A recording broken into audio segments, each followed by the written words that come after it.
આજરોજ પિલોદરા ખાતે ભારતીય જનતા યુવા મોરચા જંબુસર તાલુકા તેમજ પિલોદરા સમસ્ત ગામજનો દ્વારા આયોજિત આજની આ રક્તદાન શિબિર એ ડૉક્ટર શ્યામાપ્રસાદ મુખર્જીના બલિદાન દિવસ નિમિત્તે રાખવામાં આવેલ છે।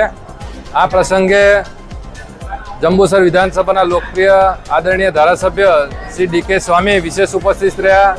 તાલુકા પંચાયત પ્રમુખ શ્રી નીતિનભાઈ, યુવા મોરચાના અધ્યક્ષ શ્રી જયપાલસિંહ, ગામના સરપંચ બળવંતસિંહ, તાલુકા પંચાયત સભ્ય ગણપતસિંહ અને અમારા તમામ આ વિસ્તારના આગેવાનશ્રીઓ, ભારતીય જનતા પાર્ટીના હોદ્દેદારો, ચૂંટાયેલા સભ્યશ્રીઓ અને ગામ પિલોદરાના સૌ આગેવાનોએ મોટી સંખ્યામાં ઉપસ્થિત રહ્યા અને મોટી સંખ્યામાં રક્તદાતાઓએ આજરોજ રક્તદાન કરવાનું શરૂ કરેલ છે અને આ પ્રવાહ લગભગ 2 વાગ્યા સુધી ચાલવાનો છે અને અમને અંદાજ મુજબ ઘણા દાતાઓએ રક્તદાન કર્યું છે અને એનું ચાલુ છે। સૌને ખૂબ ખૂબ અભિનંદન અને મોટી સંખ્યામાં હજુ પણ રક્તદાન કરો એવી સૌને મારી અપીલ।